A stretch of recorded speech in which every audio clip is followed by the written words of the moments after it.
everyone, and welcome to tonight's show of Thinking Out Loud.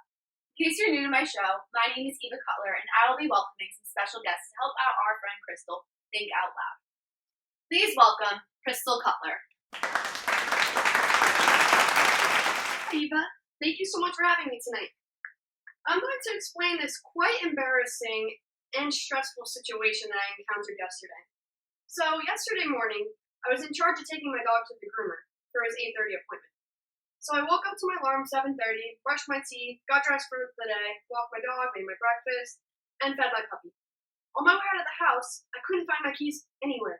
So I frantically looked around in every possible place until I remembered that I had accidentally left my keys in my cousin's car the night before. So I was left with my car, but no keys to get into it. Panicked, angry, and stressed out, I knocked on my neighbor's door to ask for a ride to the groomer. I was in tears at the door, so upset with my parents' stupidity. I explained the situation and told him how I'm never this forgetful, except for the time when I accidentally forgot my mother's birthday. Or that other time when I forgot my car windows were down during a thunderstorm. Oh yeah, and that time when I drove to school without my backpack. Anyway, I expected my neighbor to be very concerned and empathetic to my stressful situation.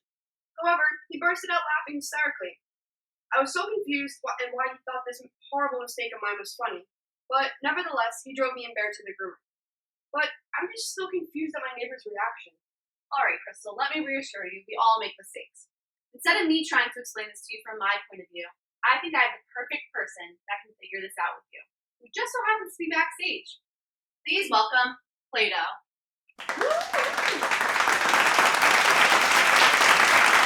Good evening, everyone. My name is Play-Doh, and it's a pleasure to be here with you tonight. It's nice to meet you, Crystal. Nice to meet you too, Play-Doh. How's everyone doing tonight? All right, Crystal. I heard your story from backstage, and I understand why you're confused by your neighbor's laughter at this seemingly very stressful situation you got yourself into. Yep. But don't take it personally. I believe that what we laugh at is a mixture of pleasure and pain. Although it's hard to see the combination of feelings in reactions to comedy, your neighbor was likely laughing at the evil ignorance of your situation. No, not that you left your keys in your cousin's car. He was likely laughing at your statement that you were never this forgetful. Your neighbor was laughing at your own self-ignorance, your misunderstanding of yourself. I'm reading the situation properly. In his perspective, he thinks that you don't understand how forgetful you truly are. Oh, okay, I understand now. My neighbor wasn't laughing at my stupidity of leaving my keys in my cousin's car, but rather at the fact that I can't recognize I'm just a very forgetful person. I see. He thinks that I don't understand myself. But, you know, when my neighbor was laughing at me, I automatically laughed too. And I obviously didn't find my situation funny at all. I was in tears. But somehow I started laughing. Do you know why I laughed as I was crying when I was on the phone with my neighbor? I think my buddy Freud might be able to explain this one. Oh, thank you so much. It was a pleasure meeting you, and I can't wait to see Freud. Thank you.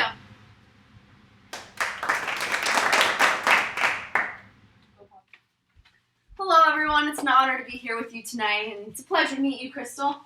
Pleasure to meet you too, Freud. So I hear you have a puppy. Dogs are my favorite. Can I see a picture? Yeah, of course. This is Bear. Oh, look at that face. Everyone, let's give a round of applause for Bear.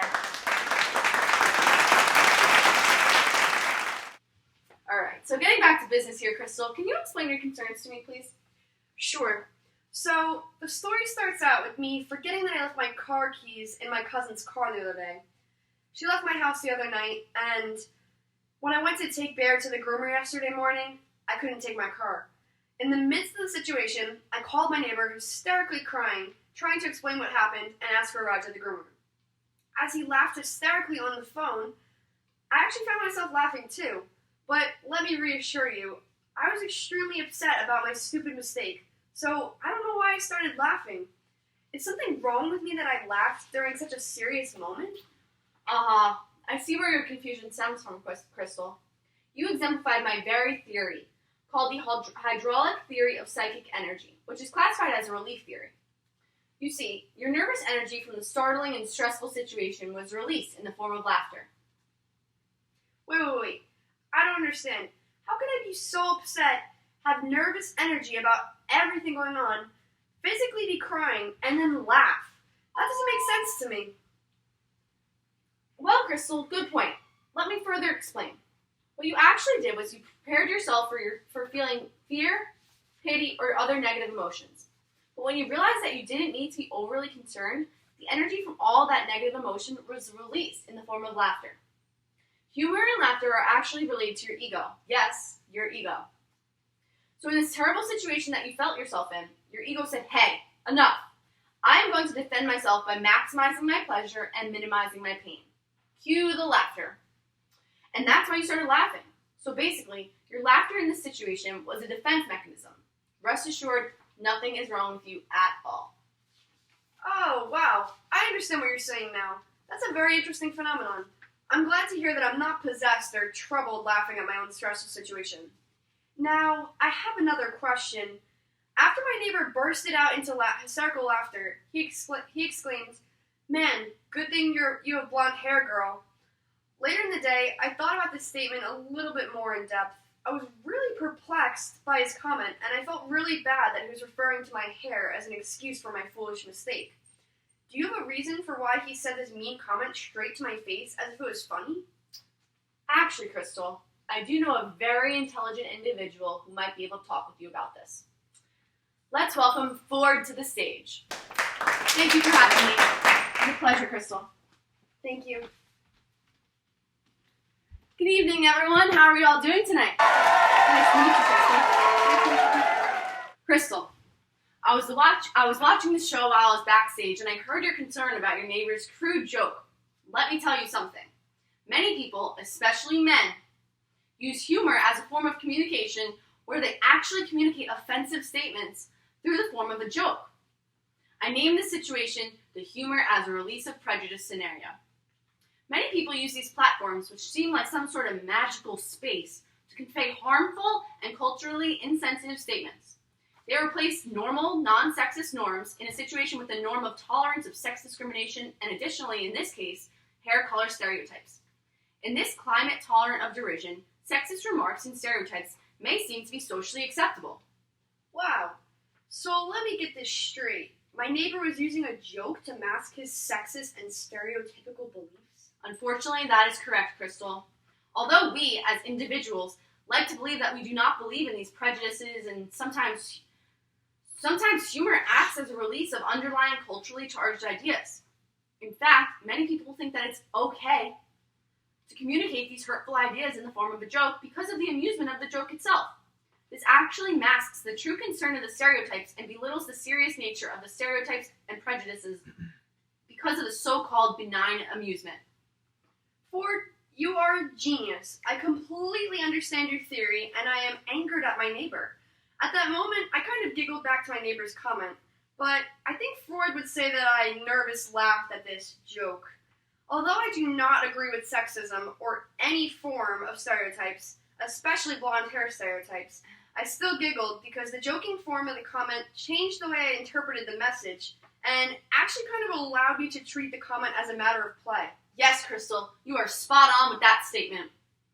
And that's the dangerous part. That's why I call it hostile humor. Because humor can be the medium for socially, racially, and culturally charged cues. And because of the playful nature that exists in humor, hurtful and sensitive content can be belittled and masked. Thank you for the breakdown, Ford. I'm going to be more alert to the prejudices and stereotypes that exist in humor and try to reprimand those who use humor to convey those prejudices and stereotypes. That's great, Crystal. I'm glad you are learning from this difficult situation you encountered. Do you have any more questions or concerns? I do have one more question. When my neighbor shouted to his family that he was going to drive me to the groomer, he could barely get the words out because of how hard he was laughing. It seemed like his parents didn't even hear what he was saying, but they started laughing too. What the heck was going on there? I see. This one calls for a very intelligent philosopher who I just so happened to see backstage. Can we welcome Lieberman to the stage? Hello everyone. Thank you for having me tonight. It's a pleasure to be here. Nice to meet you, Crystal. Nice to meet you too, Lieberman. Why, thank you so much for having me on today's show, Eva. So, Crystal, I can explain to you why your neighbor's parents were laughing when they likely didn't even identify what their son was saying to them. It's because laughter is persuasive. It's influential. We are wired to socially connect with others and actually imitate others in order to obtain that social connection. You see what I mean here, right? So his parents were trying to socially connect with him, and yes, of course, they were probably trying to understand what he was trying to spit out, but because of our brains that are wired to harmonize with those around us, his parents imitated his behavior and actually laughed as well. So don't worry, his parents probably didn't even know what they were laughing at, although I'm sure that they were trying to understand him. Okay, Mr. Lieberman, I think I understand what you're saying. Sometimes in the movie theater, I laugh when I hear other people laughing. Although the movie had some form of humor that caused other people to laugh, sometimes I don't really understand the joke or the comedy, and I guess I just laugh because of my innate sense to harmonize with the people surrounding me. I think that is sort of similar to what happened with my neighbor and his parents. Yes, Crystal, exactly. We, as Homo sapiens, have a social connection, and we use imitation and understanding to ignite that very social connection. Thank you so much. I have learned a great deal in today's show of Thinking Out Loud. And thank you, Eva, for having me on your show. As Crystal mentioned, I just want to say thank you to all of our wonderful thinkers on tonight's show. And thank you, Crystal, for sharing your difficult situation with us all. Specifically, I want to say thank you very much to Plato, Freud, Ford, and Lieberman for helping Crystal think through her very unfortunate mistake of leaving her car keys in her cousin's car, being left with only a car without any keys. Also, a big thank you to you, Crystal, for coming on the show today and sharing this tragic experience with us all. We hope to see you next week on Thinking Out Loud. Good night, everyone.